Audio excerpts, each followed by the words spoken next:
I admit, I'm super nostalgic for this episode, so I don't really mind the way it looks, but we can't deny that this first episode has some real stanky animation quality. However, I appreciate how the team didn't let that stop them. Like, yeah, RWBY eating cookies looks really bad, but also they knew RWBY eating those cookies was an important part of establishing her early characterization, so they kept it in, and I really appreciate that. Also, once the combat kicks in, the show really shines. This moment of combat is one of the best ones of the whole show. Not only RWBY bouncing around the narrow streets of Vale, but up on top of the building with Glinda. Everyone always wanted Glinda to come back because she's hot, and she is, look at her, but I always wanted her to come back so we can see her fight more, because this is awesome. There is a lot of weird things here that feel inconsistent in hindsight. Was this lightning dust? Where? Is it like jammed up inside her riding crop somewhere? Glinda uses glyphs here, but then we never see it again. Things were sort of fast and loose back then, before everything was better established, and also the animators would play around a lot more. It's a lot of fun. I'd say this is the exact midpoint of the volume, at least on my list of favorites, which is a great place to start. Lots more high highs, but also more low lows. This episode does a great job setting up the style of RWBY's world. We have airships and holograms, but there's also swords and raw elemental stones, a unique combo of both traditional and futuristic elements. I feel like recent volumes have lost that original charm, being too traditional or too futuristic. The best part of the episode is the pacing. Seriously, there's never a dull moment. The conversations are snappy and engaging and lead into the next scenes really well. Even Salem's opening monologue flows really well with the expressive animation accompanying it. The worst part is the fact that we don't establish more of our main cast. The only ones we see in this episode is RWBY, Yang, and Jean. Not even a hint of Blake or Weiss, let alone the other 3/4 of Juniper. I wish all of our major players could have been seen in episode 1, even if it was brief. This one starts out rough. The 2D chibi style thing never really caught on, and it looks pretty out of place. Though this was also the only time they ever tried this style. I wonder if they had kept it up in the show proper, if they could have refined it to better match the comedy and style of the show. Anyways, after that, RWBY's first interactions with everyone is pretty spectacular. Fighting with Weiss, Blake showing up long enough to dunk on her before quietly slipping away, and Jean's shy friendship are all really great ways to introduce their characters and show off the spectrum of RWBY's personality. I especially like her friendship with Jean, not only because they're a fun match with each other, being out of their elements, with RWBY being younger and overwhelmed by it all, and Jean being Jean, but also because it helps lead to the whole teams becoming friends with each other down the line. Ozpin's speech is the first real low point of the series, being awfully slow, and in hindsight, pretty irrelevant. I wish he could have said something more substantial than just talking about wasted potential. Maybe he was talking about how this show itself was going to turn out down the line. Fortunately, the scenes surrounding his speech are some of the funniest moments, with Weiss being sassy and Yang being a goofy big sister. The best part of the episode is the dialogue. The conversations are so entertaining and great at displaying everyone's characterization. Both the scene where they blow up in front of the school and then just before bed are some of the most iconic moments from the whole show. The worst part of the episode is the fact that this episode was split into 2 parts. Back when Volume 1 was releasing, some episodes got chopped up and released into 2-parters, which is why at a glance it looks like Volume 1 has close to 20 episodes. I know it was a way to better their production speed, but cutting the episodes up really hurts the flow of the larger narratives. I'd rank this episode at number 5. Top 5, not bad. Hachi is 18, Garrison-san. For the last time, my name is not Garrison-san. Garrison-san, sabushi da na. Damn it, this is not Japan! Finally, it's 2 of the best characters in the whole show, Ren and Nora. The fact it's taken this long to introduce them into the show should have been an early sign that they were going to get shafted continually with screen time for the rest of it. And Pyrrha is here too. Let's enjoy her presence while we can. I adore the locker room scene, especially everyone's mocap. I remember it was either the director's commentary or one of the behind the scenes videos or something, but it was Monty talking about how using motion capture is way more effective effective for dialogue scenes versus a fight scene, and this is a great example. Everyone's little actions while they talk, how their hands wave around, how they hold themselves. Oh, look how sassy Yang looks. I love Volume 1 Yang. I wish the characters still looked this human and filled with life and personality as they just stand there. Ah yes, launching Jean into the air when he wasn't ready. People nowadays will insist this was a sign that Ozpin was always a morally great character, but obviously this was just intended to be comedic. I miss when RWBY was a comedy. We didn't hyper-analyze everything then. Fun fact, there was a theory that Blake was actually a year older than the rest of the kids because she isn't in this episode at all. We don't see her launching and we don't see her landing strategy. Early RWBY theories. What wacky times they were. Just like how it's crazy it took this long to see Ren and Nora, it's amazing it took this long to see an actual Grimm. The best part of this episode, the sound design is above and beyond. Pyrrha's spear unfolding is carved into my soul. I love it. I love how it sounds, but also a lot of the other things. The comedy moments, the sounds of everyone's weapons, the forest noises. RWBY's folly and sound design has always been exponentially high quality, and this is where it starts to really shine. The worst part of the episode, this episode feels sort of empty. Aside from the fun conversation in the locker room, no one really gets to talk to each other, and all they do is wake up, launch, and land. Worst of all, this was one of the ones that was cut into 2 parts, and each part felt so vacant. It was a rough 2 weeks, which is why I'd rank this as the 7th best episode of the volume. Really floating in the middle here to start with, huh? As if Jaundice brothers so 2 centuries ago. Hey ladies, check me! I'm on fire today! Conceited much. Get over yourself.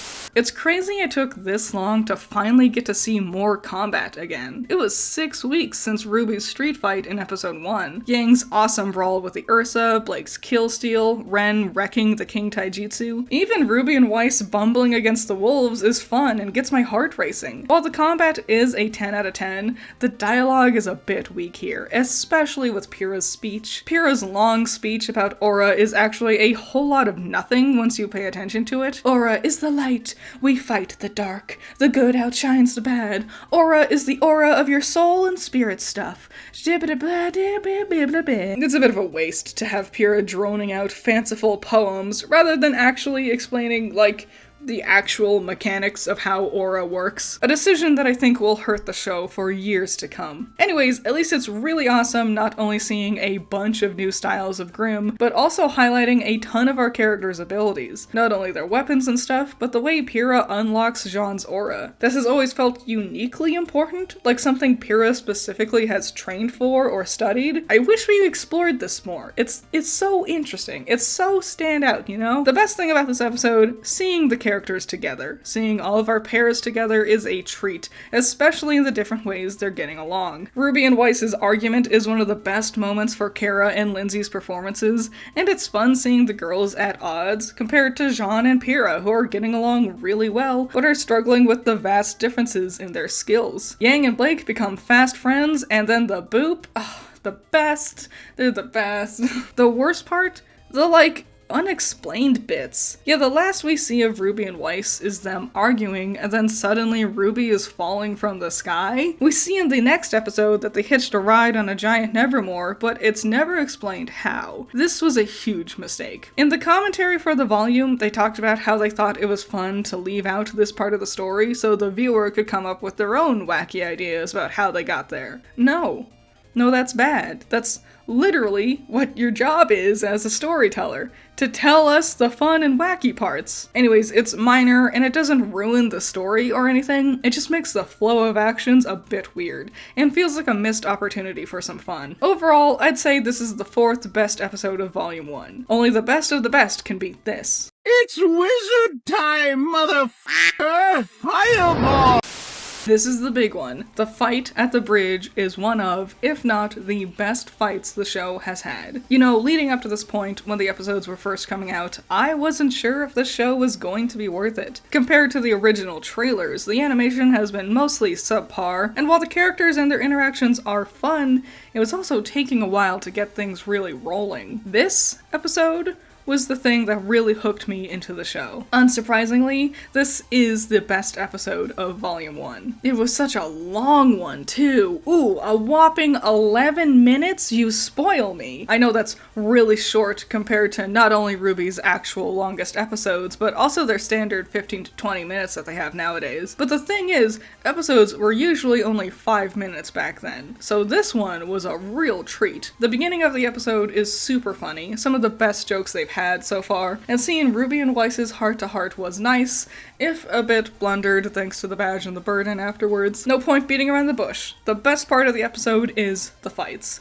They're big and bombastic, an amazing display of everyone's skills. We see some really cool moves that not only play around with the setting, but also with each other's different skills. Wombo combos like Pyrrha boosting Nora and the whole slingshot are awesome displays of teamwork. Speaking of the setting, they play around with it so much. Seeing how the kids figure out different ways to traverse around the crumbling ruins is not only cool looking, but tells us a ton about the different personalities based on how they problem solve around this. It's not just awesome flashy fights though, we get great moments of characterization here. Nora crying out for Ren when he takes a bad hit, Yang's strategy being hit the bird harder and Weiss realizing that it's not working. It's all amazing. Truly, there aren't enough words to describe just how fantastic this moment is. Oh my god! I almost forgot about the amazing soundtrack! The fight just gets better and better! The worst part about the episode? Okay, alright, it's gonna sound so small and petty, and it is, but Yang's hugs look dumb. I know. The animation for the rest of the episode, both with the fight and with the comedy, is really outstanding, but Yang's hugs just look goofy. At the end, she looks weirdly layered over RWBY rather than actually interacting with her. In the forest, her legs just like, what the hell, man? Anyways, it's super silly and small, and it doesn't take away from the epicness of this episode. It was at this moment that he knew. He f***ed up. This is it, the first look at what a normal day-to-day life for our girls will be. After spending all of our time on the orientation in the Emerald Forest, there was a lot of expectations these episodes had to fulfill. And for the most part, I do really like it. Their antics in their room are super memorable, and most of the jokes land really well here. RWBY straight up launching her pencil always cracks me up, but there's also quite a few missteps here. The whole conflict feels like a really watered down repeat of what they just resolved in the forest. In the commentary, they talked about how sometimes people go back on their word, and while that is true, it makes for a rather repetitive narrative. They do manage to keep things entertaining with the humor and the Borbatusk fight, but where the episode really falters is the resolution. Both girls argue and then just have a single conversation with a couple of old dudes and things are suddenly better again. Not only was this conflict a boring repeat, but the resolution for their argument is way weaker than what we already got in the forest. Ozpin does drop some important lore bombs, but once you pay attention to what he says, you really realize the conversation is just,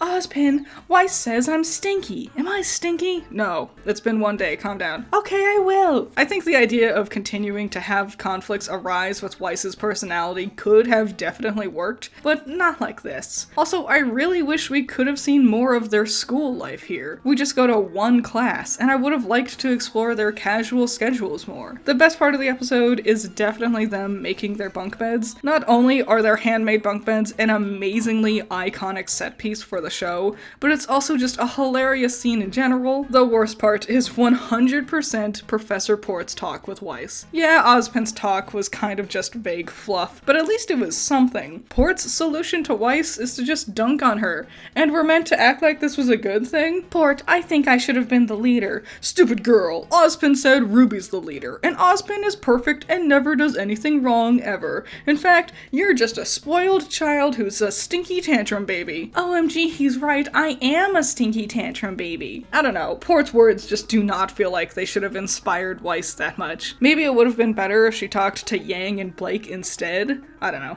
This episode ranks number 8, and I bet you could guess what episodes rank lower than this one. I'll see you tomorrow. Would you guys be there for me if I was going through something? No. Nope. Absolutely not. I hope it sucks whatever you're going through.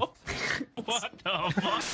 Here it is. It's the beginning. The torturous Jean arc. famous among the RWBY fandom for being not only the worst part of Volume 1, but one of the worst parts of the whole show. Ugh. If Players and Pieces helped convince me to commit to the show, the Jean arc challenged me to really stick to that idea. Truly, RWBY's own, if you want me at my best, you need to accept me at my worst. For 4 whole weeks, because the episodes were still being cut into 2 parts, it was nothing but Jean. Okay, let's get into it. This is the worst episode of Volume 1, without a doubt. The animation suddenly takes a nosedive with its quality. It's especially noticeable with their hands. Even the short, pathetic fight scene in the start of the episode is really lame and disappointing compared to every other action moment of the show so far. We get the scene where our heroes sit around and do nothing while a girl gets physically assaulted in front of them. They all know about the fact Jean is being bullied by Cardin,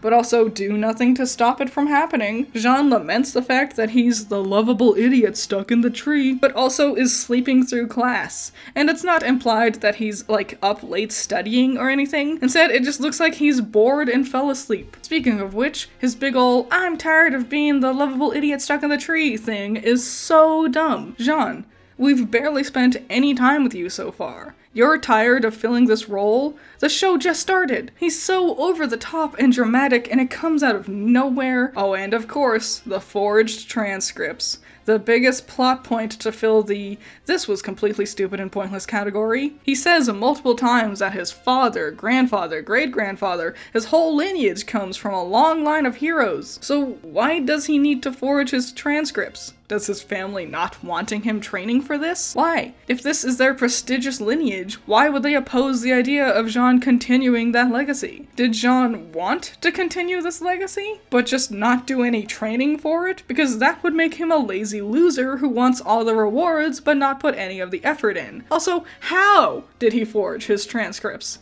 It's not worth discussing, because after this point, his forged transcripts don't get brought up until 5 years after the school explodes, hot off the heels of a very long orientation for the girls. They get only 1 episode to see them in their daily lives, where the whole episode was just a repeat of a plot point we had already had from the Emerald Forest, and then it's just Jean and his bully problems for way too long. The episode looks super ugly, it's not even funny. Well, we do get Nora's "we'll break his legs," so at least there's that. And the plot for the episode just comes out of nowhere and is ultimately irrelevant for his character development. Seriously, replace forged transcripts with struggles to study, and nothing changes. The best part of the episode is Professor Oobleck. I love him. He's one of the most fun characters. I love his design. I love his zany personality. I really like that he's wearing 2 different shoes. That's a nice touch. Any moment with Oobleck is a good moment. The worst part of the episode? The rest of it? No, I gotta actually narrow it down. The worst part to me is how they don't get any interactions with other characters. Yeah, this is a story about Jean's struggle, but I wish we could have seen him, like, talking to Ruby, Weiss, Blake, or Yang more. Hell, he doesn't even talk to Ren or Nora.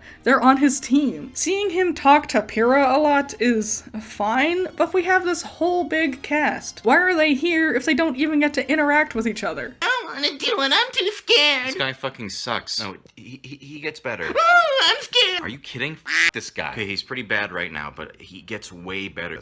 I'm gonna pee my pants. I'm so scared. Okay, well, right now, this guy fucking sucks. Here we go, the rest of the Jean arc. I will say, I do like seeing the Forever Fall Forest here. This is one of the few times we see it in the show proper, and it's one of the coolest settings they've ever come up with, so it's nice getting to spend a little bit of time here. This is still the 2nd worst episode of the volume, but at least there's a couple of things I do enjoy. For example, the Ursa fight is fun. Not only Jean's cool finisher move, but watching him flail around as he struggles with the fight is entertaining in its own way. Also, I'm a sucker for standing up to your bullies as a plot point. It's not creatively done or anything, but it's not terrible. We learn about Pyrrha's semblance, which is neat, and we establish the cool character point of Jean and Pyrrha training on the roof. I like that character trait for them. I think it's a lot of fun. And, well, that's kind of it. Once you boil it down, there's actually very little in these episodes worth talking about. A good chunk of the first half is just sightseeing the Forever Fall Forest, and then the second half is the fight, and that's it. It really sucked that this was another episode that got split into 2 parts, because neither part really has much going on. At least not much worth talking about in any more detail. The best part of the episode is Jean talking to Ruby in the hallway. It's a nice little heart-to-heart. I said back with episode 2 that I like Ruby and Jean's friendship, and this is part of the reason why. I would actually love to see them confide in each other about their struggles as leaders more often. And on top of that, RWBY's words really are sweet and meaningful. The worst part of the episode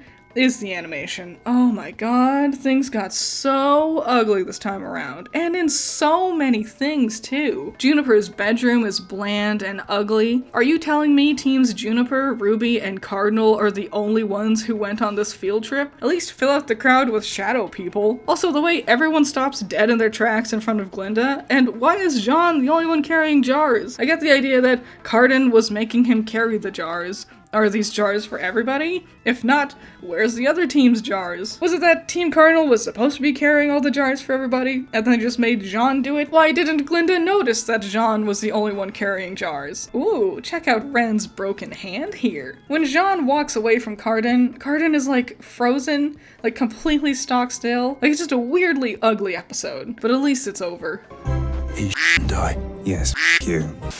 Oh boy, here we go. I like it when the gang gets to hang out in locations other than just the school. Getting to walk around the streets of Vale is fun, and helps set the idea of what a casual day out might look like. I'm on the same page as Weiss is. Everything about the Vital Festival made me hyper excited. She mentions a dance. I love prom-esque episodes and shenanigans. She says there's a tournament. I freaking love tournament arcs. I really needed this after the Jean episodes, where I was losing more and more interest in the show. The promise of these fun Vital Festival activities really hooked me back in. Also, the plot starts actually moving forward again with the Death Store robbery. We meet Sun and Penny, who are tons of fun and have a really engaging conflict with Weiss and Blake. Not only does their fight do a lot of heavy lifting for the world building of the show, and the faunus especially, but it's also always really interesting when our main characters are in conflict with each other. This was fascinating, and it was a treat to finally have their usually quiet, lonely Blake really speaking up for the first time here. And their fight is actually pretty intense. We get a lot of insight into both of our girls here, and Blake's reveal that she's a faunus still is one of the best line deliveries she's ever had this whole show. The way they animated her realization of what she just said afterwards is fantastic. This episode packs such a punch. It's not all just drama though. The humor for this episode really stepped it back up, especially everything with Penny. She became a fan favorite pretty quickly, and I think her excitable energy and the fact that her introduction was uniquely funny really helped with that in the long run. This was also the first time we started to see them dabble with background characters. Ooh, wow, look at her! But there's also a couple of weird animation things. Like, have you ever noticed this thing going on with Weiss's collar? Once I saw this, it's the only thing I can ever look at during the scene. I've ruined it for you. I'm sorry. Also, Blake's ears are just a little bit off. I think it's because that they're more like purple rather than matching the black color of her hair. So they really do look like she's just wearing fake cat ears. They fix it with volume 2 onward, so that's good at least. This episode is thrilling, which is not common to see with the episodes that don't have a lot of combat. The best part of the episode is the fact Weiss and Blake are at odds about something. Conflict is good for stories, and this is a really fun and fascinating conflict, especially between two of our main characters. In recent volumes, the girls always seem to agree and get along, but seeing really compelling disagreements here is not only interesting, but it was a great vehicle to get to have the characters naturally tell us more about their ideologies. But the worst part about the episode is the fact that they made Weiss racist. Listen, I understand. I get it. It makes sense given how she grew up. It led to the interesting disagreement. But it's really not a great idea to have one of your main characters being an in-universe racist. And a pretty nasty one, too. Stop calling him a degenerate. Oh, should I stop calling the trash can a trash can? I call him a degenerate because all faunus are degenerates. Wow, Weiss, that's some really bigoted thinking there. And trying to have her bounce back from those extremist views was always going to be hard. She gets over her extreme racism after the next episode, and, like, I guess it's better than having one of our main characters being racist, but it's all just sort of clumsily handled. I think what makes it worse is the fact that neither Yang or RWBY really step in to disagree with Weiss. Like, I'm not saying that they're also racist or anything, but they're also not that bothered by what Weiss is saying. I mean, Weiss literally sat there and said, all those faunus know to do is lie, cheat, and steal. And Yang's response wasn't, wow, that's really racist. It was, that's not entirely true. Like, Like she thinks part of that statement is true. Just one of those unfortunate hiccups with early RWBY. Sometimes the writer's ideas were a bit too big for what they were capable of tackling. Overall though, this easily makes it to the third best episode of the volume. What a fantastic way to start the finale. Oh, nice cat! Yeah, such a pretty cat.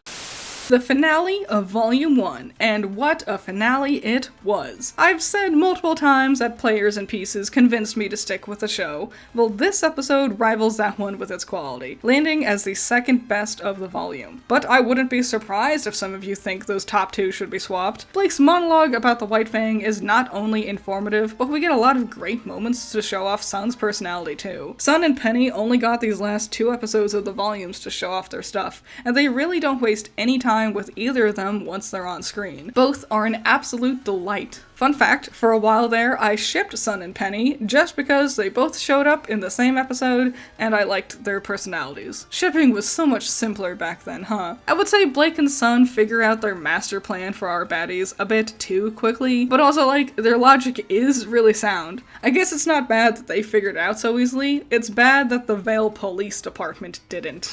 Roman Torchwick wasn't really a thing for most of the volume, so his sudden reappearance kind of feels like it comes out of nowhere, but also like, hell, why would the kids want to care about the thief man they barely had an encounter with beforehand? This moment where they learn he's working with the White Fang is really the thing that sparks the girls to keep going on their missions against them in the future. So I'm fine with Volume 1 primarily being about establishing the characters. Like I mentioned with the last episode, Weiss's change of heart feels sudden, and let's be real, her apology is pretty weak too. But I can't help but celebrate with RWBY when she cheers that they're all back together. With this finale, it really kept me theorizing and brainstorming after the volume had ended. Who did Penny drive away with? What's with the Queen has pawns message? For a while there, some of us theorized Cinder might be the Queen. Then in the end credit scene, where there's suddenly 2 new baddies rolling up. Not to mention throughout this whole volume, there wasn't a hint of Summer's grave, Weiss's giant armor,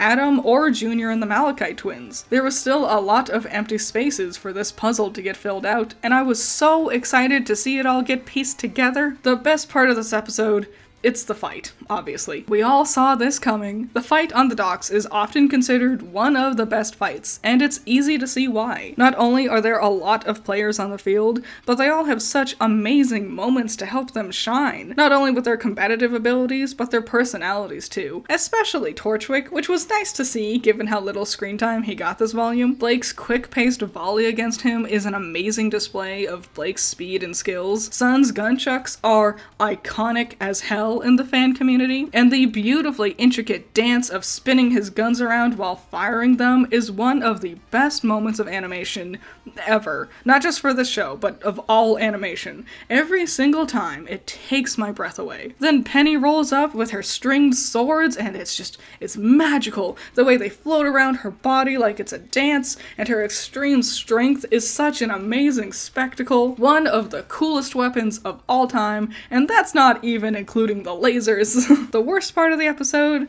is the fact Weiss and Yang were excluded from the whole thing. At least RWBY showed up. Yang didn't even get to do anything substantial this volume, and that sucks. But for this episode especially, it's weird having half of our main cast being absent for the entire climax. Oh well. This episode is fantastic regardless. And it's so easy when you're evil.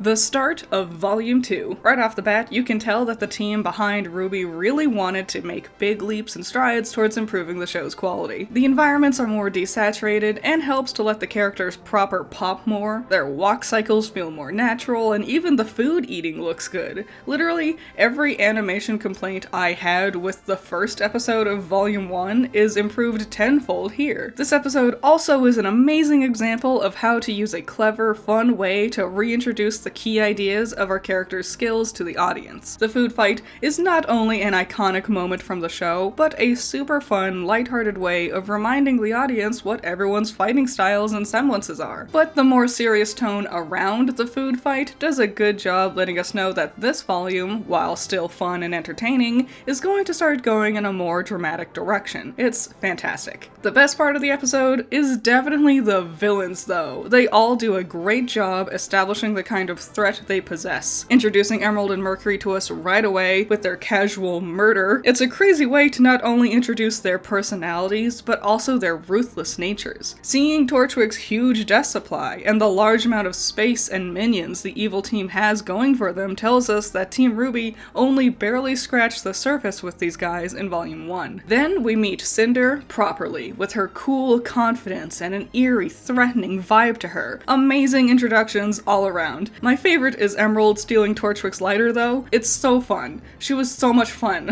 The worst part of this episode? God, it's always hard picking one when the episodes are really good, because it'll just feel pedantic or nitpicky. Like, I could say it's RWBY's out of nowhere weird reference to Nixon joke, but all the rest of the jokes in the episode are really good. I guess I'll just say the worst part is Neptune. He doesn't do anything wrong, I just really don't like Neptune. This episode is the 5th best of the volume. Not the dead middle, but also not too high up. That's not a knock at the quality of this episode, it just means that the top 4 are really spectacular.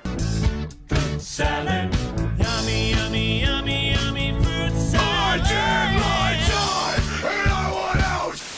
It's amazing how many really important elements for later volumes of RWBY get introduced in this episode. Ironwood rolls up, who, you know, kind of becomes pretty important down the line. The girls commit to hunting the White Fang this episode, which is not only a major part of their early journey, but super important for Blake and Yang's development with Adam in Volume 6. RWBY officially meets Team Crime here. Even little things, like the remnant factoids they mentioned while playing their board game, went a long way towards establishing the world of Remnant around them. It's definitely not nearly as entertaining as Episode 1 was, but it is engaging. Yeah, we don't have kids flipping tables at each other, but we get important insight into our characters' mindsets, specifically Blake. While it all is important and interesting, the episode as a whole feels awfully clinical? I guess that's the word I want to use. Very dry, very serious. There's a lot of old men being dramatic in this episode. Then later with the girls in their bedroom, things get really intense for Blake, which is why I think the best part of the episode is, in fact, the brevity with their antics in the library, the zaniness of their board game, the jokes with John and Neptune. It's a nice moment to lift the mood a bit between these two very serious scenes, and I appreciate it. The worst part of the episode, however, is definitely the scene where the girls decide to hunt the White Fang. I like the essence of this scene, I like what the scene does, I like what it's setting up, but the actual way the scene plays out just baffles me. I really don't like it when there's things thrown into a moment that's clearly just there for them to cut out the sound and put it into a trailer to make it seem more dramatic, and this scene is filled with this stuff. Weiss goes from flipping around being goofy to screaming, "We're not ready!" Then her immediate next line is, I guess it could be fun. Like, I hate how over-the-top dramatic she got in the middle there, because it wasn't actually in service of Weiss's character, it was just put there to be in the trailer for drama points. Blake's delivery here is also pretty meh to me. Aaron really crosses over into overacting for this one. It's giving less dramatic and more melodramatic. Like, calm down. The worst is definitely Lindsay as RWBY though. This was the start of me really hating RWBY's voice for the show. This moment where she talks really fast and goes into a bunch of stupid poses is so dumb. This is RWBY setting up, like, the plot of their adventures, but her voice is so high-pitched, so mumbled, and goes by so fast for me to even understand her. It's not funny, and it's executed so sloppily. This episode is the 8th best of the volume. It's pretty meh overall, nothing great, and noticeably lacking in other parts. The only thing on Haru's mind right now is this race. It's like a hurricane here in Duckburg. Right off the bat, this is a top tier episode. We kick things off right away and I love it. For Volume 1, it took quite a few episodes for the ball to really get rolling for their adventures, so the fact we dive into it right away at episode 3 here with the girls' mission is so fun. And the unexpected team up with Sun and Neptune was neat too. It's nice to see a change of pace from Juniper being the friends they hang out with. I would have liked to see Sage and Scarlet joining the team too, and I don't really like Neptune much, but I do appreciate them tagging along regardless. This episode also delivers some really smart lore in a fun way. RWBY geeking out about the tower is a fun character quirk for her, and her banter with Weiss is not only a great way to learn about the CTT, but also a very funny interaction. Bumping into Penny is awfully convenient though, so much so that I was a little suspicious that maybe there was something sinister going on with Penny conveniently being here for the girls to find, but I ended up being wrong about that. It's just convenient.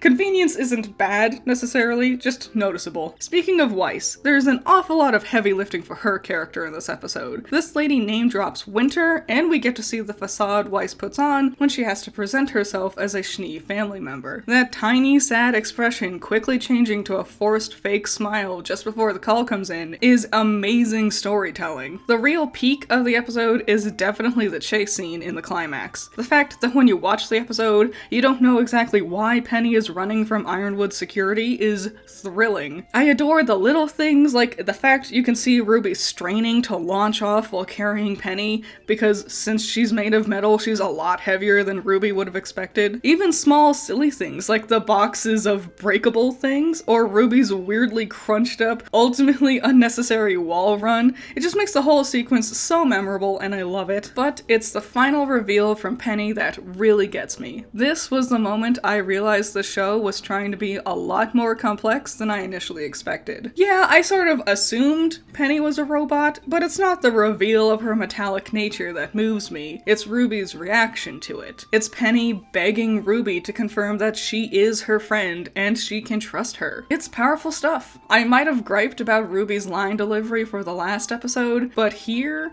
these small, sincere moments are performed really, really well. The best part of the episode is the fact that the girls get new outfits. It's really cool to see, and I like the idea that the girls would have an occasional change of clothes. It's an element I really wish would have stuck around throughout the rest of the show, and also, these are like the best outfits these girls have ever had, except for maybe Blake. Her first outfit is hard to beat. Fun new fashion for a fun new adventure. The worst part about the episode is the fact that, like, all of the things they're actually going out to do are all kind of irrelevant. Like, have you ever realized that? Yang goes to Junior to try to get info on Torchwick, but he has no info for her. Weiss and RWBY go to the CTT to check for other dust robberies in the Schnee records, but this information that they find is barely touched on in future episodes, and also ends up being pointless. And Blake and Sun go to the White Fang meeting to learn what it is that they're planning, and to be fair, they do learn about the Paladins, but they don't figure out how they got them. But I don't know, for all of them running around doing things, it feels like they accomplished very little with this mission. That doesn't stop the episode from being the fourth best of the volume, though. The bad parts are so easy to overlook and forgive, and the good parts really, really are good. Alright, perfect. And are you part of our Super Saver Shoppers Club? No, I'm not. Oh. Right off the bat, Penny and RWBY's conversation for this scene is my favorite moment in the whole show. So obviously, this is the best episode of Volume 2. I adore this. It's so beautiful and sweet. Their performances are spot on. It's not only endearing and heartwarming, but also funny. It just really touches my heart and does a lot of heavy lifting for RWBY and Penny's friendship. It's neat seeing Junior and the Malachite twins again, even if it is brief. And this is the episode that introduces Neo. Her introduction is really dope too. There's a ton of really cool moments throughout this episode. Neptune barely avoiding the cars as they whiz past his head, Blake turning out the lights to escape, Sun's semblance reveal, and of course, that Paladin fight. The animation has gone up 100% in quality, and this is a great fight scene. The best part of the episode is their team attacks. It's smart and fun, it's a cute reference to the ship names of the characters, and offers an amazing display of different techniques being used depending on who pairs with who. It's cool not only seeing that the showrunners and animators thought about how their different skills would complement each other best, but it also inspired me as a viewer to start thinking about those possibilities too. The worst part of the episode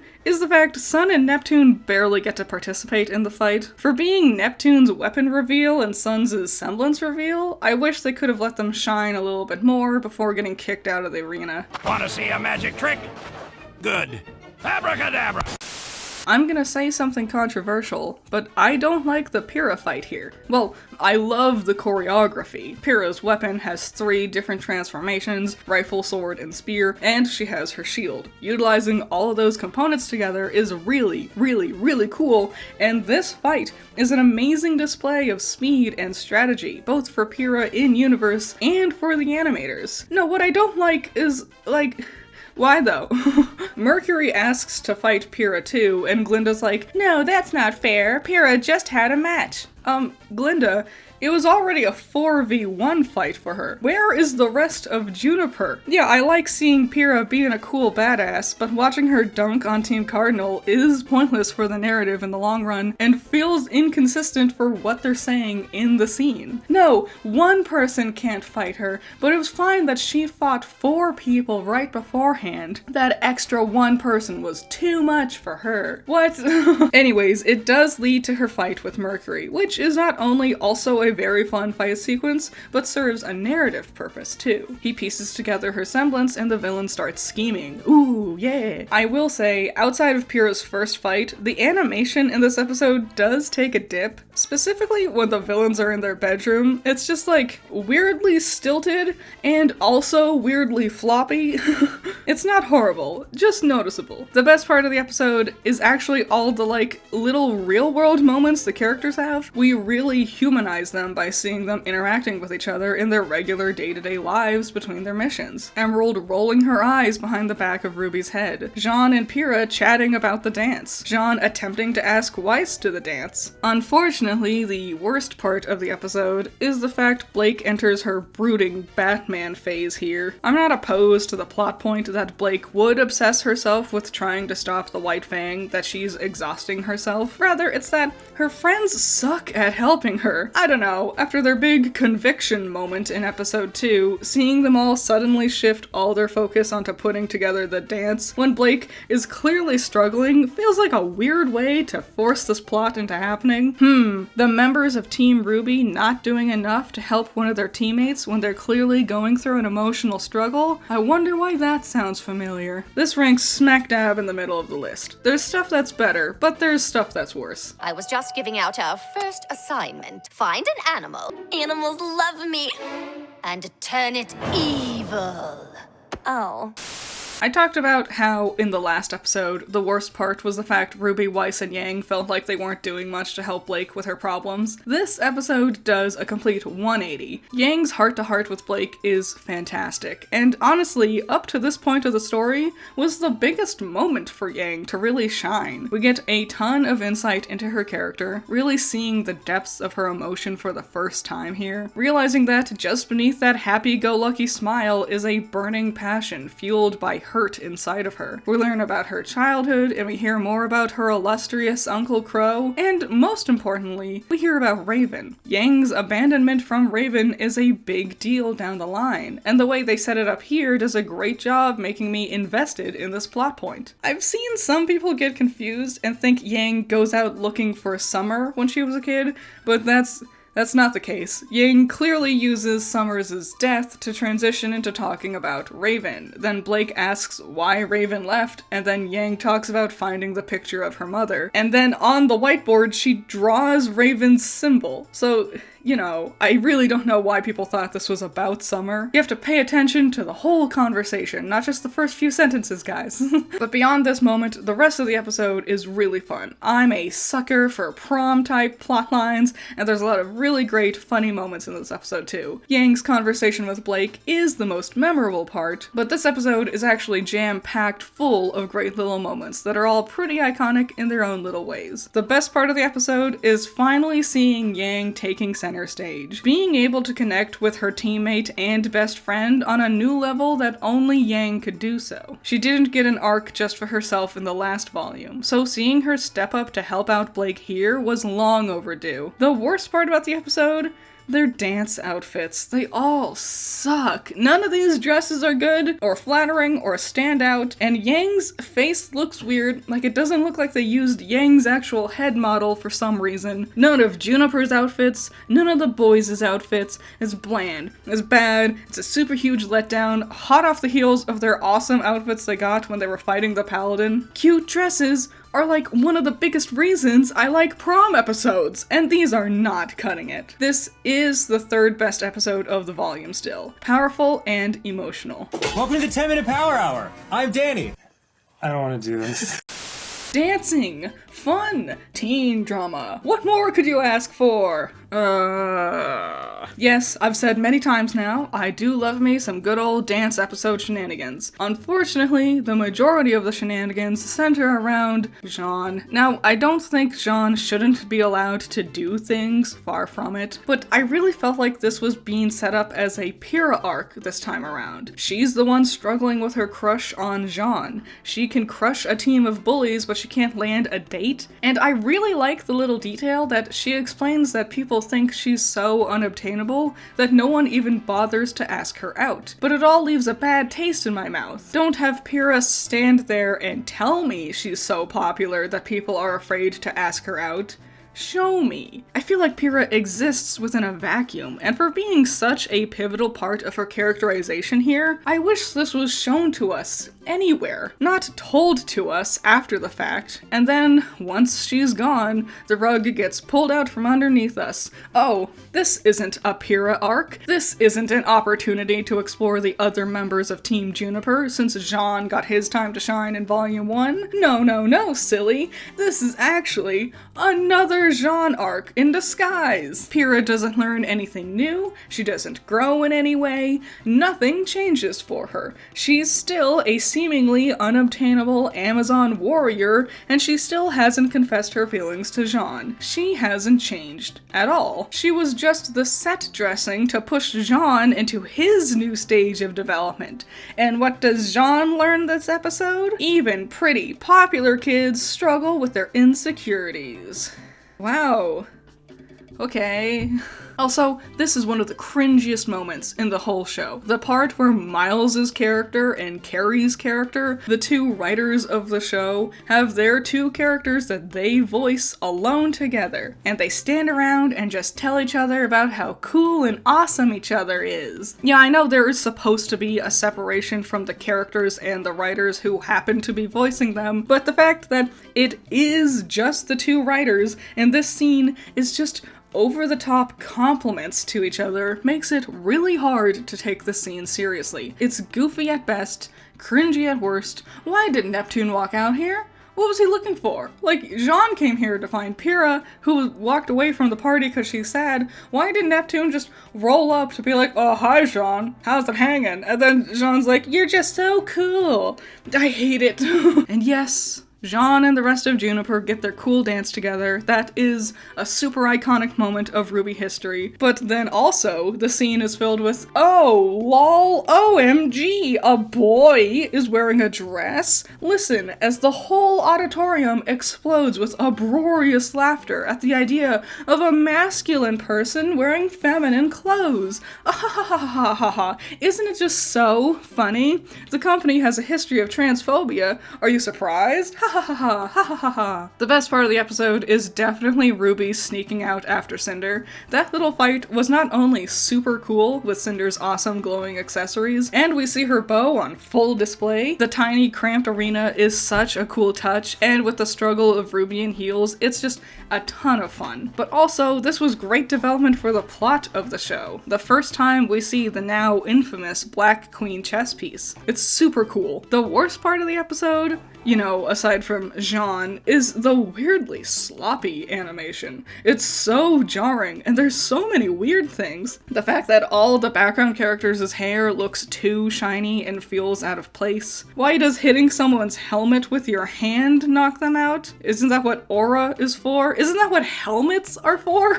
This little mini fight Cinder has is so like stiff and like choppy feeling. This disgusting display, Jesus, this is terrible. They didn't even scale her to the rooftops properly. They really just must have blown their load on the dance animation, because this episode takes a weird nosedive in quality everywhere else. Easily the third worst episode of the volume, which is such a shame hot off the heels of last time. Such a letdown overall. Parkour! Michael, parkour! Parkour! Parkour! Parkour! This episode, on the surface, feels boring, but it's also incredibly important. Yes, a lot of this episode is just people standing around and talking about where they're going to be going starting next episode, but this is all important to set up. Fortunately, they keep things entertaining enough by sprinkling in great key moments throughout the many conversations to liven the mood back up a bit. RWBY's flopped attempts at jokes with the headmasters, Zwei arriving by mail, Team RWBY's shenanigans with each other while Ozpin lets them go to Mountain Glen. These aren't over-the-top amazing moments or anything, but it helps to have this episode feel a bit more substantial than just being exposition and establishment. It shows that talking head episodes can be fun if you have a lot of fun personality sprinkled throughout. By the way, the best part of this episode, 100%, it's Zwei. This moment is hilarious. The music, everyone's delivery, the animations, all of it. It's one of the funniest moments in the history of the show. Iconic, 10 out of 10. The worst part? Ozpin's speech. It's basically a lore dump about why they're named after colors, which is fine.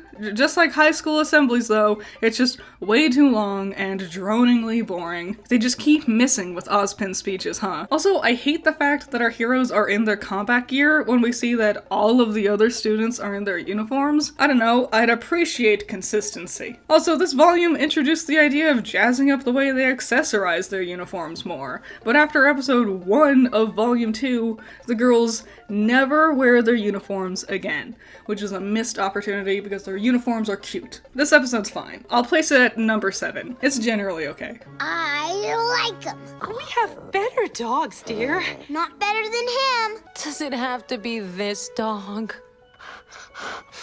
Yes, he's good. I can tell. In stark comparison to how Volume 1's finale episode started out, this episode is very, very funny. Not every single joke lands for me, the truffles bit on the plane is meh, but it's amazing just how much comedy is packed into this one. I really appreciate it. It's like the last bit of fun we get before the finale really pops off. Though you can kinda tell the writers were a bit at a loss of what exactly to fill this episode with around that humor. The girls are on a search and destroy mission, just go out and kill a bunch of Grimm. And it's what they do. They knew the whole episode can't just be elongated fight sequences. Their animation department would riot if that happened. I like the way they tried to stylize things for these action sequences here, but I don't think it quite works. Similar to the 2D chibi gag from episode 2 of volume 1, I'm surprised they didn't try going back to the style again to better hone their skills here. But like I was saying, it can't just be jokes and action. We have to have something really substantial happen in the episode. Oobleck grilling the girls on their reasonings behind wanting to be a huntress is, in theory, really smart. It's a smart way to hammer home their convictions for this profession. It makes sense one of their teachers would be asking them about the subject, and it's a great opportunity to get better insight into the girls' headspaces, but they dropped the ball with the actual execution. All 3 girls' answers just feel like prepared monologues, and not like a, oh, this is just always the answer I give for the sort of question kind of monologue. More like, the writers forgot to give them any voice. Worst of all, their answers are the type of insight I could find just by reading the back of the DVD box. It's just a waste of a great opportunity. The best part of the episode, it's Oobleck again. Not just Oobleck in general, although I do love him and he lands some of the best jokes here. But specifically, I like the part where RWBY flips the script and asks him why he wanted to become a huntsman. It's a really cool moment. The worst part of the episode is the way RWBY acts after that cool moment. Having her be like, no, Oobleck didn't ask me anything. Weird. Oh well. I don't know, I've always hated that line delivery. And like, the rest of your team are clearly developing over here. Care to join them in the conversation? This episode is 9th best. The humor is all really stand out, but the lackluster fights and conversation really bogs this one down. When I grow up, I want to be a doctor, just like you. Aw, you're not gonna grow up. This episode is just the resolution of the prior episode's plot threads, specifically the girls figuring out why they wanted to be huntresses, and it's fine. I do like hearing the girls giving the answers, not what they think should be their reasoning behind pursuing this job, but the actual honest reasonings they have. Top it off with Weiss's declaration that whatever their personal baggage is irrelevant. It's a job and they have to make sure it gets done right. I like that a lot. It's really nice. Then the plot finally starts to happen with RWBY stumbling into the White Fang's base of operations, and then that's it. Yeah, it's a bit of a nothing episode beyond that. I remember when this episode first aired, I was so frustrated because I was just itching for the plot proper to finally come back into the spotlight, and this felt like such an unnecessary roadblock in getting there. Little did I know I was going to have to get used to the taste of cliffhangers in the show. The best part of the episode, this is gonna sound so weird, it's like the animation on the girls while they're talking in bed. I know, it feels so small, right? But it's great animation, they're really expressive, and those small humanizing animations are done really well here. We play around with the camera and we do some fancy visual stuff when Blake reminisces about Adam. This move, where where Yang turns over in bed, I remember in the animator commentary, they talked about how they did this flip because 3D models are notoriously buggy when you try to have them lay down on the ground while animating. So what they did was he did the motion capture for this flip while standing up, and then after animating it vertically, he laid it down on the ground to make it look like she was just rolling over in bed. And it's really cool. It looks great. I just like learning that. It was cool.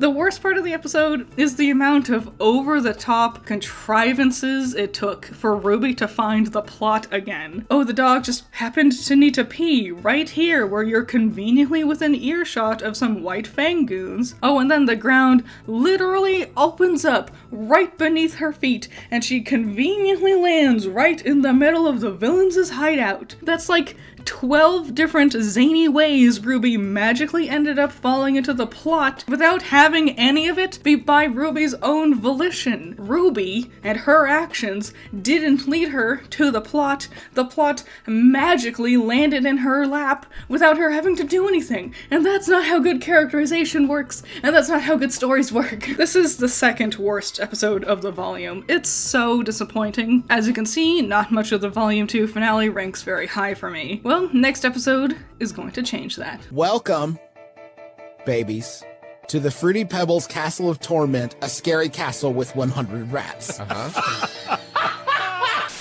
It's the train fight. Yeah, there's a whole episode around this moment, but this fight was the peak of the fandom for a while. Unsurprisingly, the fight sequences in this episode are some of the absolute best the show has ever had. Incredibly smart choreography for all combatants, which I've broken down in a separate video. So if you want to hear my full analysis about the moves used in this train fight, the cool way the camera plays into Neo's illusions, the importance of why Zwei's tongue is sticking out here, then make sure to check out that video. The amazing level of quality with the train fight is enough to make me forgive the fact that the start of the episode is pretty meh.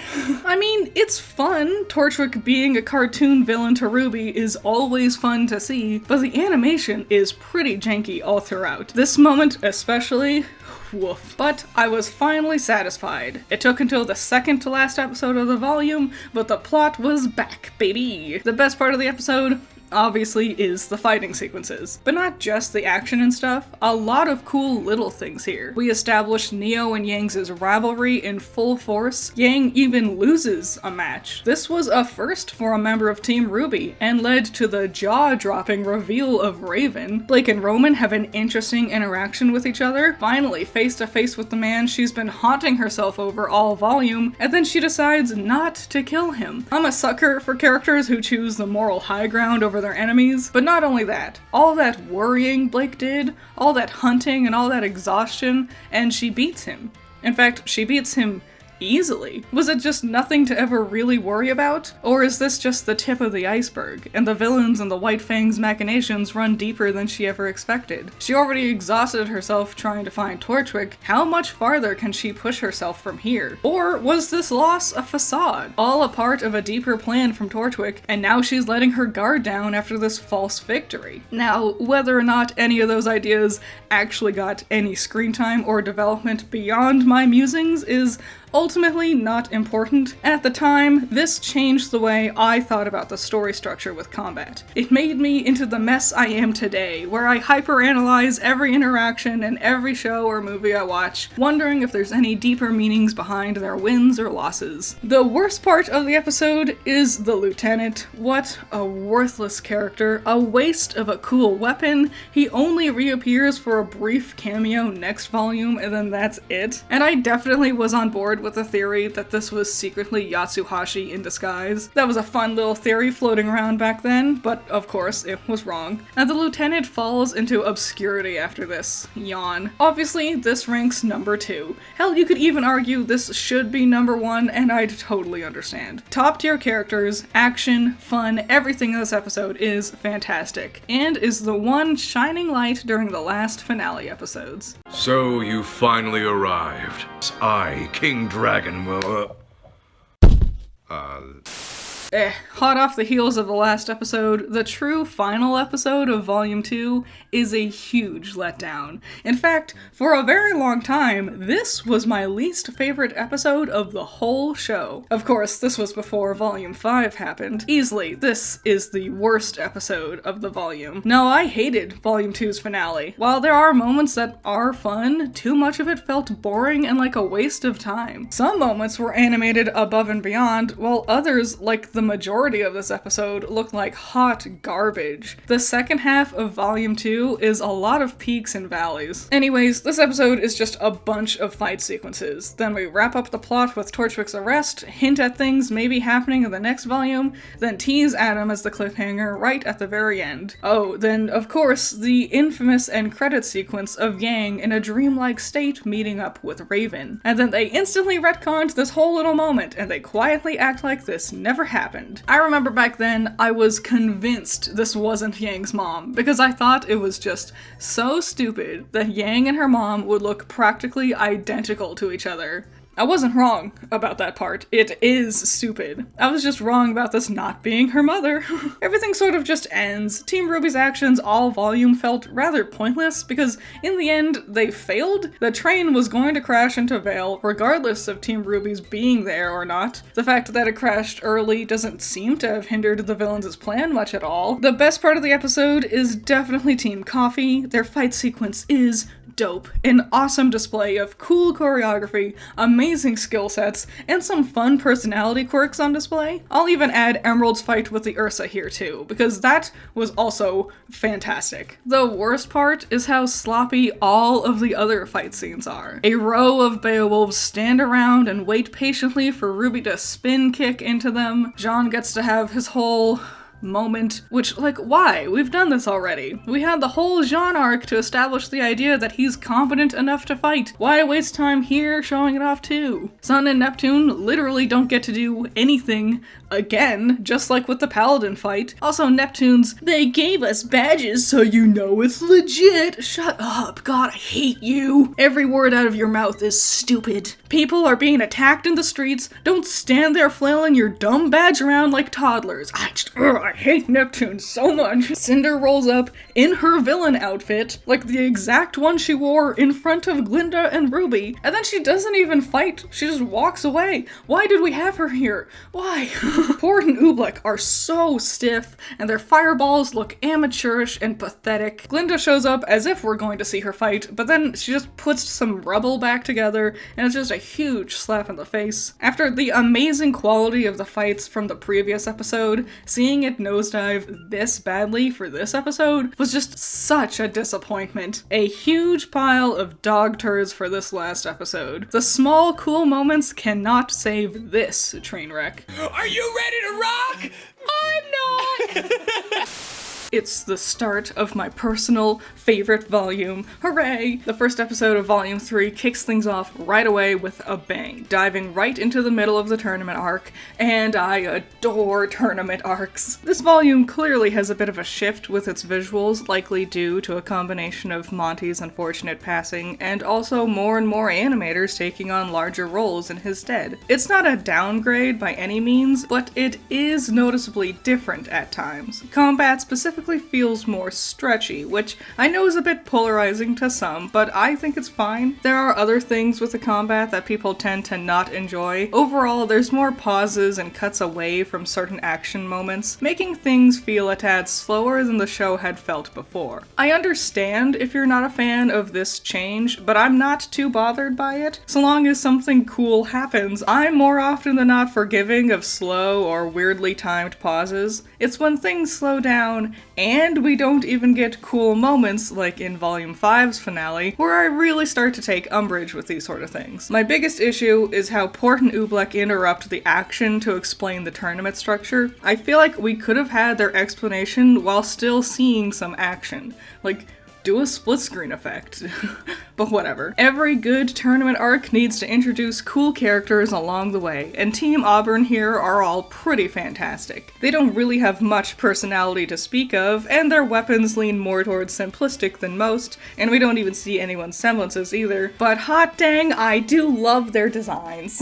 Anyways, here not only are the animations with the actions a bit different, but the animations with their facial expressions have gotten better and better and better. There's tons of fun personalities on display with the way everyone is animated, and it also makes them all a lot funnier. Not only is the food stall scene funny, but the way we get to see all 8 of our friends getting to just hang out is a treat. It's very rare we get to see them just being together in a normal setting, and after this volume, these occasions become more and more rare, so I love getting to see it done so well here. The best part of the episode, I would say, is the spectacle of their fight. Similar to Volume 2's food fight, this scene helped to re-establish the kids' skill set for the viewer. Blake's sneak attack on the hoverboard girl, Weiss's giant ice hand, Yang's bananas berserker punch to finish off the fight, so cool and all so iconic. The worst part of the episode, this is gonna sound so mean, it's RWBY. Just like everything about RWBY. Lindsay's voice is reaching its highest pitch yet with their performance here, and it makes RWBY sound so grating and annoying all episode. On top of that, nothing RWBY says is funny, and she's trying so hard. Not a single joke lands, and it's all just obnoxious yelling sounding at the end of the day. And she doesn't even get a cool moment during the fight. Not great circumstances for your main character, huh? This episode ranks as the 9th episode for the volume, which I know that sounds low, but trust me, this is one of those volumes where the episodes just keep getting better and better. Wow, 2 whole fight sequences in 1 episode? I felt so spoiled when this episode first came out. The tournament is so much fun, and I love getting to see the new characters the kids need to fight in order to progress. Team Bronze is hilariously goofy looking. I won't call them bad designs, but they're definitely something. Indigo, on the other hand, all look fantastic. It probably helps that they were designed by winners of an Indiegogo campaign, hence the team name Indigo, get it? Between the 2 teams though, I'd say Team Bronze's weapons are a bit more fun, except for the dude who just has a cattle prod, lame. But the spinning death blades are dope, the sniper is a fun challenge. Indigo's weapons aren't bad, the crossbow that transforms into a short sword is especially cool, but the wind staff is a bit bland in execution, just like the flame sword thing and the throwing knives feel underutilized. One disappointment I really have is how no one really uses their semblances for their fights. I absolutely love the wobbly drunken camera on Crow when he stands up. It's fantastic cinematography right there. The best part of the episode is the fights. Starting with Juniper versus Bronze, we get to see Ren really getting to shine for the first time since the snake fight in Volume 1. Yes, it's brief, but it's nice getting to see him show off his skills a little bit. Pyrrha, of course, is always a fantastic spectacle to see. Battle-wise, Jean doesn't really stand out. It is hilarious watching his shield bounce off of his face though. But what I really like is how, instead, Jean has his eyes on his teammates the entire fight. He's constantly yelling out new directions for them as the battle shifts and changes. When they later refer to him as the strategist, this scene is the best example to point out that character trait for him. The best part? Oh my god, it's so cool. It's when Pyrrha launches herself in front of the sniper to block a bullet for Nora. It's the coolest thing ever. For Team Sun versus Team Indigo, hey, look at that. Sage and Scarlet finally get screen time. I better enjoy it too, because this is all they'll be getting. Neptune zipping on top of the cliff because he's afraid of water is funny. I'll give him that. The Juniper fight felt like you could clearly see the shift in who had the upper hand. Predominantly Team Bronze was winning, then there was a clear point where it moves into Juniper's favor. Here with Sun and Indigo, it feels much more like a constant ebb and flow. Teammates are getting knocked out from both teams, ups and downs on character strategies, also a really fun use of the pirate ship setting. As for the worst part of the episode, It's also the fights.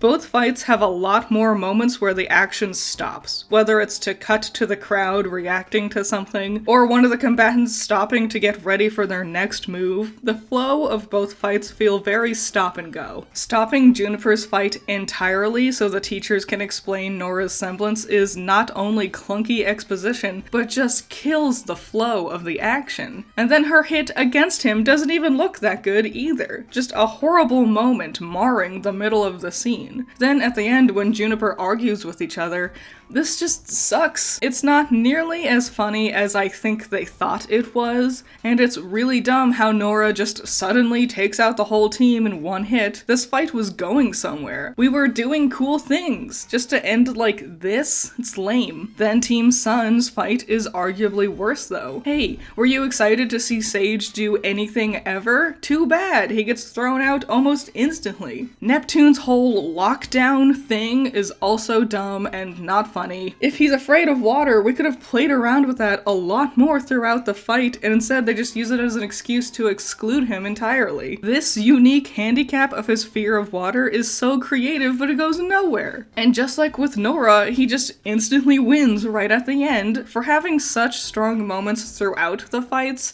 they both end like disappointing flops. This episode ranks at number 10, which I know doesn't look good for the first 2 episodes of the volume to rank it at some of the lowest. Well, if you don't like that, you're really gonna hate what I have to say for the next one. Guys, I got it! We hit it! Harder! A 3rd episode in a row with a cool fight scene. This was a new record at the time these episodes were coming out. My cup runneth over with awesome fight stuff. Similarly to how I feel about Pyrrha vs. Cardinal fight in Volume 2, I'm not too big a fan of this one. Of course, the choreography is fantastic and fun. Of all of the fights we've had so far with this volume, this has been the best one in terms of pacing. No, what I don't like is the fact that the fight itself feels kind of pointless. Crow and Winter's dialogue feels like they're trying to imply there's more between them than there actually ever ends up being. And the fact this so easily turns to battle feels silly? Unnecessary, at least. In fact, this is just a smaller part of a larger issue I have with this episode. Winter, because this is not the Winter I know. This feels like a stranger in Winter's skin. When we see Winter again properly in Volume 7 onward, where she becomes more of a main character, she's nothing like this initial version we see here. Volume 7 Winter would be appalled at the idea of hitting Weiss because she misunderstood a question, hitting her own sister because her sister was excitedly telling her something that she didn't care about, coldly avoiding eye contact with Weiss and sneering down her nose at everyone around her. Even with how we see Winter's characterization with the other later episodes of this volume, Winter in this episode feels painfully out of character, and it leaves a bad taste in my mouth seeing her this way. The best part of the episode, the camera is fantastic here. This volume has the camera being much more active than ever before, and perhaps more involved than even the follow-up volumes have too. But I think it really stands out here, not only with displaying the action sequences in the best light, but little things like Drunko Vision Cam, punching in on Mercury when he recognizes Crow. Great stuff, and it's something I don't think enough people talk about. The worst part of the episode, their dialogue in this one is so meh. Like how I was already mentioning with Winter beforehand, but again later in Ozpin's office, it's all just so clunky. And it's not clunky like in the normal way RWBY's dialogue feels clunky. It all just really sounds like they're trying to imply there's more to what the characters are actually saying than there ever actually ends up being. It makes all of their words feel so melodramatic and it's distracting. In hindsight, this scene is a lot emptier than the dialogue would make you believe. This is the 2nd worst episode to me. It's just too out of character with Winter, the fight's fun but a bit too fast, and the episode around it doesn't help hold it up. Did a whole tuna sub? It was a combo tuna meatball sub. They call that the Goblin Surf and Turf. Who calls it that? My uncle. He was always kind of weird. Wow, isn't Winter so cool? She's had a dope fight scene, she's featured prominently in the opening opposed to Crow. Weiss is obsessed with her. This is great. Anyways, time to leave, and we won't see you again until Volume 7. It's pretty bonkers that they introduced Winter just to have her stick around for only 2 episodes. It kind of makes her feel like a pointless addition. It feels like they only included her here to set up Weiss's summoning problems from here until she masters it in Volume 4, which, you know, it's fine to use a character just to set up a main character's main progression, but it's weird that they didn't let her stick around longer. What's more bonkers, though, is that these 2 episodes and Volume 5's Weiss's character short carried Winter's fanbase for years on end. The real star of the episode is the fight between Emerald and Mercury versus Coco and Yatsuhashi. It's a fantastic fight. Everyone uses super cool moves. Special shout out to Mercury, though. When he pushes Coco's gun into Yatsuhashi, that was smart. That was smart. I was really smart. I like that. I always forget about the Crow and the sisters part of this episode, probably because it's painfully unfunny. The idea that Crow is a skirt chaser gets dropped pretty quickly in Volume 4. Best part of the episode, the directing and cinematography around Emerald's semblance. The music in the scene, the sound design, the camera work, it's all really smart. On a first viewing, it's thrilling, and the fact you don't get any answers as to what's going on kept me on the edge of my seat. And then on a rewatch, it's brilliant being able to see where and when Emerald's using her semblance to trick Coco. Worst part of the episode? Introducing summoning. I like the idea of summoning in theory, but the more I think about it, the more I don't like it. It completely changes Weiss's fighting style, makes an already overpowered character even more overpowered. I wish this was instead an ability given to a different character. Make this their semblance, rather than just tacking this onto Weiss's already existing skill set. This episode ranks at 8, which isn't bad, just sort of middle of the road. But for the next episode, you better hold on because things are really about to change. Can I take a mental health day? Honey, you've got 3 exams, 2 projects, and 4 essays to worry about. I don't think you really have the time. Oh my god, it's the funky fight! Yes!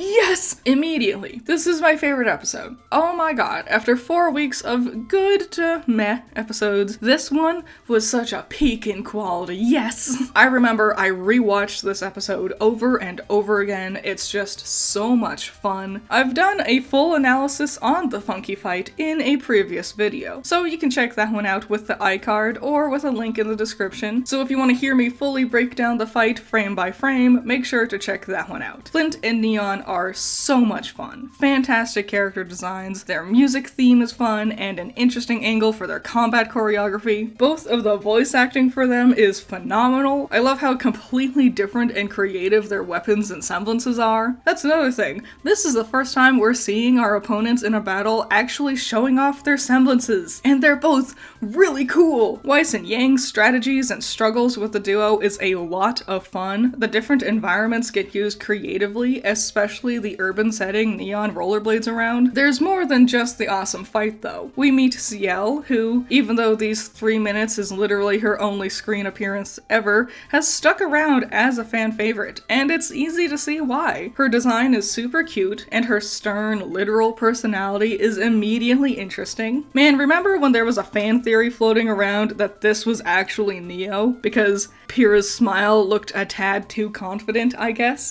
Fan theories used to be so goofy back in the day. So much stretching. Like, more stretching than our theories have nowadays. The best part of the episode, what a surprise, it's about the funky fight. Specifically, it's the music. The remixed techno jazz is such a standout for RWBY soundtrack. It really helps bring up the mood and the pace of the fight. Neon is one of the best songs they've ever had for their soundtracks, and it's all just so much fun. The worst part of the episode? Listen, as much as I like this episode, it is kind of filler. The important parts are just the cliffhangers thrown into the very end of the episode. Now, I don't think filler is bad. In fact, filler episodes or even whole filler arcs can be some of the most fun a show can have. But like, knowing how much narrative lore dumping they need to do with the next episode especially, maybe they could have spread that out a little bit more. Yeah, we're going dancing. We're gonna go find people that want to dance randomly in the streets, and we're just gonna dance with them. Do you want to dance?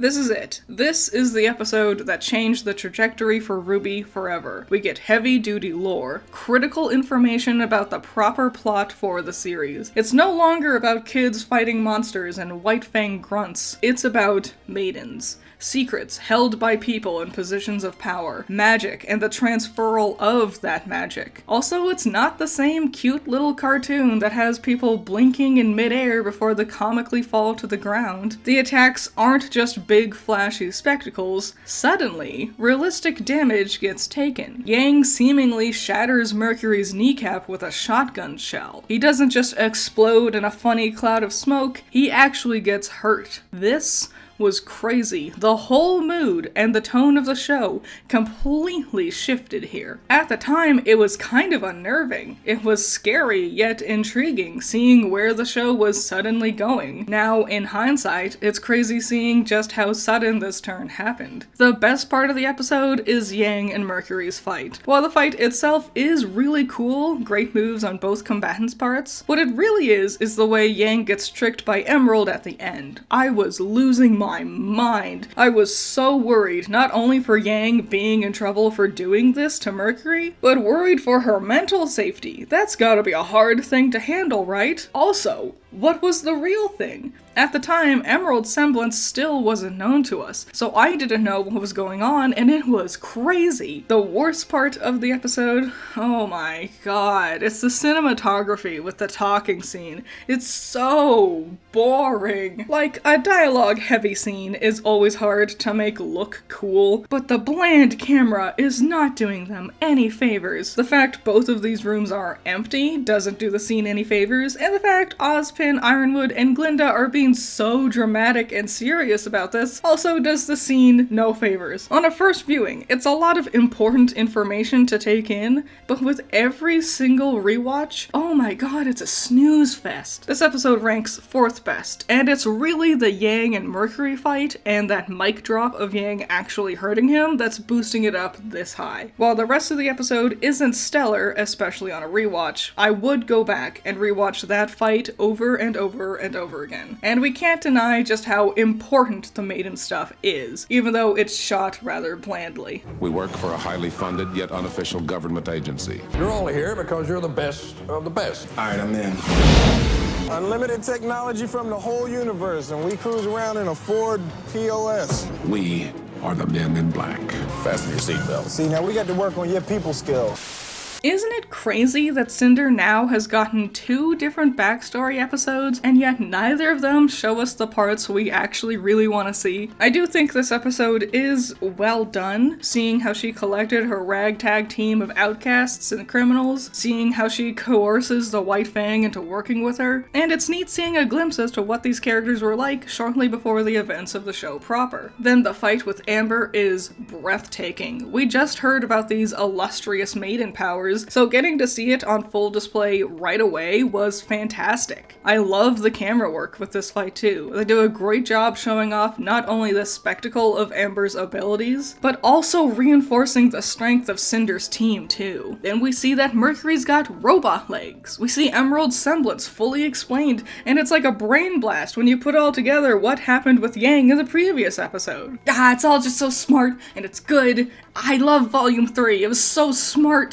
It's weird seeing old concepts that changed after this volume, like the bug groom that steals some of Amber's power, which never gets brought back up again. You'd think everyone in Salem's team would be equipped with one of those things, but I guess she didn't think of that. The weird tattoo that magically appears on Cinder's back when she gets some of the powers, implying that, like, this is a thing that comes with the maiden powers, but again, it never gets referenced ever again. The fact that the eye glowing thing from the maiden powers doesn't quite look like a real fire effect, more like just a glowing aura type of deal. Also, Amber's eye glow was the same as Cinder's eye glow, when it's supposed to match your aura color. Admittedly, it seems like Cinder and Amber might have had very similar aura colors, but still, clearly they hadn't fully figured out this maiden stuff just yet. The best part of the episode, it's specifically when Emerald is tricking Amber right at the beginning of the battle. It's so nerve-wracking, seeing the illusion Amber is being tricked with, seeing the danger of Emerald just standing right there in front of her, but she doesn't even know it. Oh, it's all just so eerie. It's done so well. We immediately get red flags because the little girl has a similar style to Emerald with her color palette and hairstyle, which is a cool little tip to the audience that this isn't what it seems even before we see Emerald for real. Then the moment where Amber sees that little bit of dust cloud from Emerald's shoe, it's heart-stopping and scary, and I love it. Fantastically done. The worst part of the episode? The black screens. Like, I get it. They're probably doing it to save time and money. I think they just overdo it a little bit. Maybe like give us a little bit of something on screen, like floating embers or burning leaves or something, I don't know. This episode is 5th on my list. Made it into the top 5, baby. You know what I think we should do? I think we should kill them all. I'm just kidding. Unless you want to. You know, I thought there was going to be way more with Yang and Ironwood. He's understanding of her situation, yet stern about it. Later, they both have robotic limbs. I was fully on board with the idea that this might turn into a mentor-apprentice thing, and then that would be a cool way for Yang to gain new skills and strength. But nope, that didn't happen. Nothing good with Ironwood happened. Anyways, the actual episode. I'm glad they did dabble with Yang's turbulent emotions post-Mercury leg breaking. I wish we could have explored it more though, because Blake kind of unfortunately hijacks the scene to make it all about her and her boyfriend drama, because Blake is a bad person, and honestly Yang deserves better. Even later with Crow, the conversation derails into being about Raven. No guys, I wanted to hear about Yang and how she feels about this Mercury thing. Stop using this as a catalyst to talk about different things. Wait, where are you two going? No, come back here. I want to hear your thoughts about all of this too. Don't go get drinks. Share with me your thoughts and feelings. Fun fact, this is the only episode in the whole volume that doesn't have a fight scene in it. Every single other episode has some sort of combative encounter, which is crazy. And very impressive. It's not easy having a fight scene in every episode. The best part of this episode, Pyrrha talking to Jean. That thing I'm yelling about seeing Team RWBY talking about their thoughts and feelings on their current state of affairs. This, with Pyrrha, is exactly that. Seeing what she's thinking about with the maiden powers being offered to her. I wanted more of this, but also with Yang's story. Unfortunately, Team RWBY will continually be left behind and forgotten when it comes to characters actually talking about their feelings. Anyways, here it's amazing. This is the best dialogue scene I think they've ever done, or at least one of the best. The cinematography is smart, the little things like Jean holding her hand and then her later pulling it away, the leaves mirroring the flow of their conversation, when she snaps and accidentally goes too far, hinting at the idea that Pyrrha might not actually be ready for something like this. It's brilliant. It's beautiful. It's so well done. The worst part of the episode... It's how the villains just goof up their plan in the dumbest way. It was all so smart. It was all going so well. But then, oh look, Emerald's just sitting right there in broad daylight where everyone can see her. Oh look, here comes Mercury, waltzing out of nowhere to reveal that he's a villain, which is dumb. Cinder told him to stay out of sight. Why are you here? This doesn't even go anywhere. Oh, it's stupid. They wanted to reveal to RWBY that these characters are bad guys, but rather than have RWBY finding this out on her own, they just lazily hand her this information. RWBY literally didn't have to do anything in order to learn this information. Stop handing RWBY these conveniences. Let it be something she actually has to do in order to achieve. This episode ranks at number 7, which really isn't that bad. It's just that the good of this volume is all very good, and making the episode list for this volume was the hardest thing for me to decide on. Don't be upset or mad at all. Don't feel regret or sad at all. And I'm fine, I am totally fine. I'm not fine, I'm not fine. So, remember what I said 3 episodes ago about how this was the moment everything changed for RWBY? Well, technically, I was kind of wrong. Because this episode is really the thing that changed RWBY, because Mercury was fine, you know? But here, Penny's not. They actually did it, the madmen. They killed off an actual character, a loved character, one of their strongest, sweetest characters. Just ignore the fact that they resurrected her again in Volume 8. No, but seriously, this was crazy. It sends a cold chill down my spine. All those cute, funny moments from all those episodes prior feel so far away now. This is the most infamous moment in the entirety of the show. I guarantee this video will probably have more views than the others of the series just because people want to hear more about this moment. This was the biggest defining moment for RWBY. This is where it all actually begins. Watching RWBY trying to juke around Mercury, hoping that she'll be able to get there in time to do something, but she's just too little too late. Oh, just ignore the fact that she could have just turned around and went back through the door she came from. Sorry, I don't mean to nitpick, it's just that, well, outside of Penny's unexpected death, the rest of this episode is pretty bland actually. I can practically hear the rioting crowd of fans now after saying that one. The fight between the girls is good. It's been a long while since we've seen Penny's swords on display, and the dance-like moves she uses is great. Pyrrha's always a treat to watch due to her large variety of skills too, but the moment that makes her overdo her magnetism thing was just kind of meh, right? All Penny did was just knock her sword and shield out of her hands. Like first of all, Butterfingers, get a better grip. Second of all, she tries magnetizing one of her swords and Penny just hits it away again, and it's like, try again. Just because it didn't work the first time, you just give up on the idea? Disarming Pyrrha was really important towards getting to Penny's death sequence. And I don't know, I just wish like the actual disarming part felt a little bit more earned, maybe more dramatic. Have Penny launch Pyrrha's sword into the wall and have it get stuck. Have Penny laser her shield in half or something. Really justify Pyrrha being weaponless here. And also, RWBY should have been able to outmaneuver Mercury way beforehand. Not only, like I said, just turn around.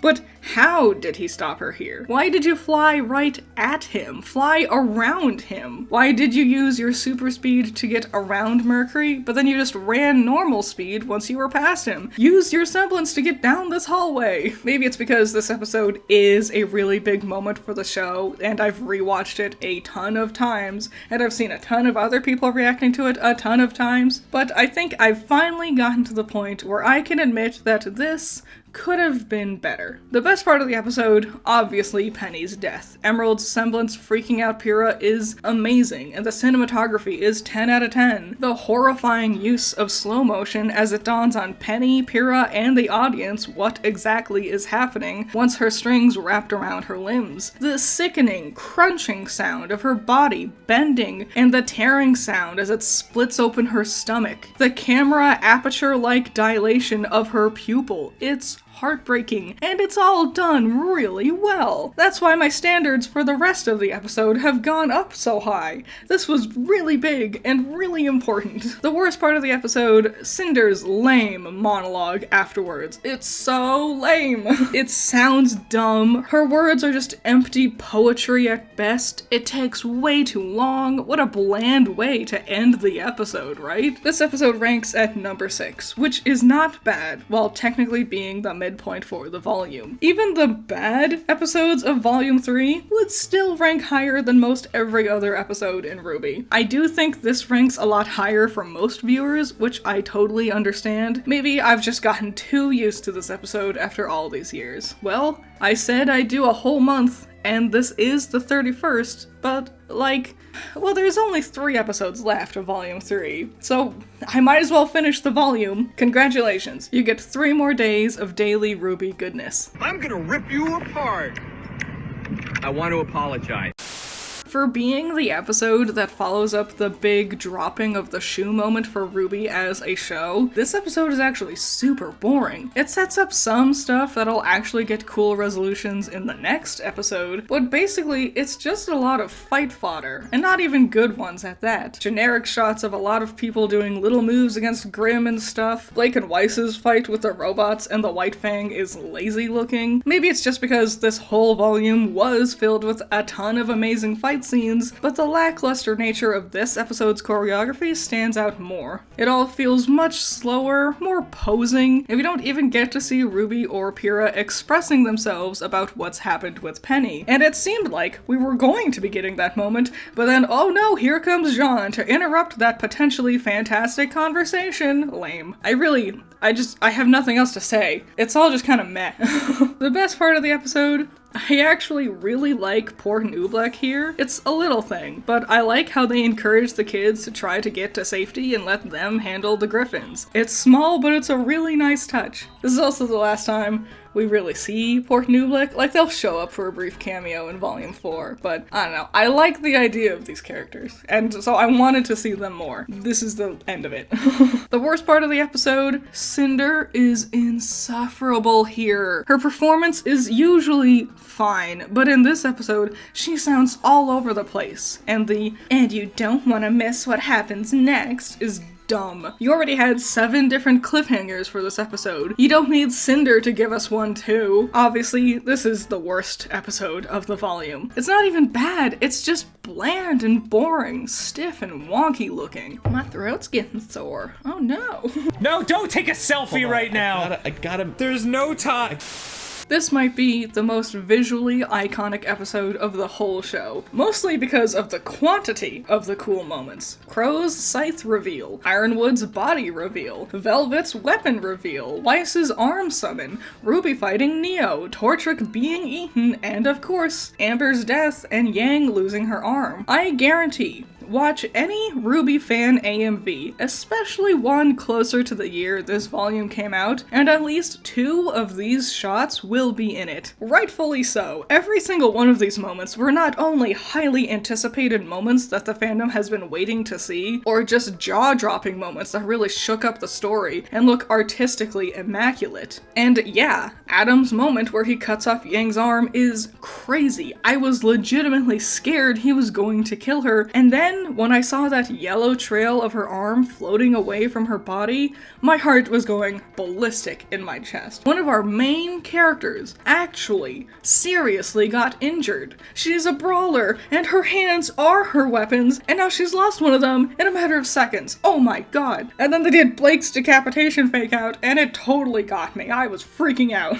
I was already worried about Yang, and then that happened for a heartbeat. My soul felt like it just exploded out of my body. I thought they had actually killed Blake for a second there. The best part of the episode is the twist of it all. It's actually really smartly done. We see Crow and the other teachers saving the day, chopping up Grimm, saying quips to each other. We watch as the kids beat the Paladin, have cute moments together. They get a big cool song and everything. We watch RWBY eliminate 2 of her foes, one of them permanently and heroically posing as she returns to the rest of the fight. Everyone was winning all episode. They were on top. They were having fun, making jokes, being cool. Then suddenly, it all comes crashing down as Yang is dismembered. Blake has to run for her and Yang's lives, and then the others with Amber just completely fail. Pyrrha doesn't get the maiden powers. Cinder wins. She gets what she wanted. It's all over. We've lost. The whole episode was full of successes,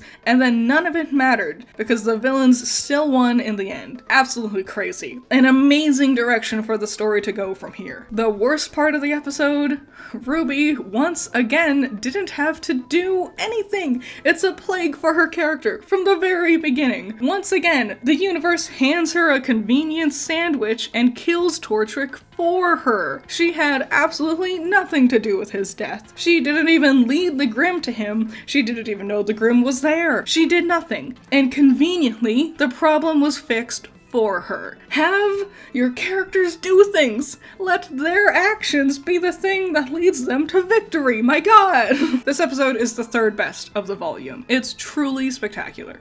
I'm doing my part. I'm doing my part. I'm doing my part. I didn't do f***ing shit. This is it. the last episode of Volume 3. It was crazy and memorable. An absolutely heartbreaking moment where Pyrrha finally reveals her feelings for Jean, and that's the last we ever see of her. One of the best battles of the whole show, fully displaying the abilities of both combatants to their fullest extent. Smart use of powers, amazing cinematography and directing to highlight their skills, a tense back and forth, keeping the viewer guessing on how the outcome will be. It's nearly perfect. Interrupting the Cinder and Pyrrha fight with Ruby and Weiss running around wasn't great, or at least it feels underdeveloped. I don't know, we could have had the two actual main characters doing or saying more in these scenes, and then it happens. The arrow pierces her ankle and Cinder asks about Destiny. Now, Mercury had his leg bones rearranged, and that was crazy, but also, he's a villain, and it's not that bad, and we find out he's got robot legs, so it's not that crazy. Then Penny died, and that was crazy, but she's a robot. Surely they can rebuild her, right? She was ultimately a side character too, a beloved one, but still, that's not that bad, it's not too crazy. Then Yang lost an arm. Okay, now that is pretty crazy. She was one of our main characters. That's a real permanent injury. That's kinda crazy. That's all pretty bad. How could they possibly get any crazier than this? Then Pyrrha died. This was, and still is, the biggest moment of the whole show. One of our main characters died. She doesn't get to come back. There was no excuses, no nothing. She died.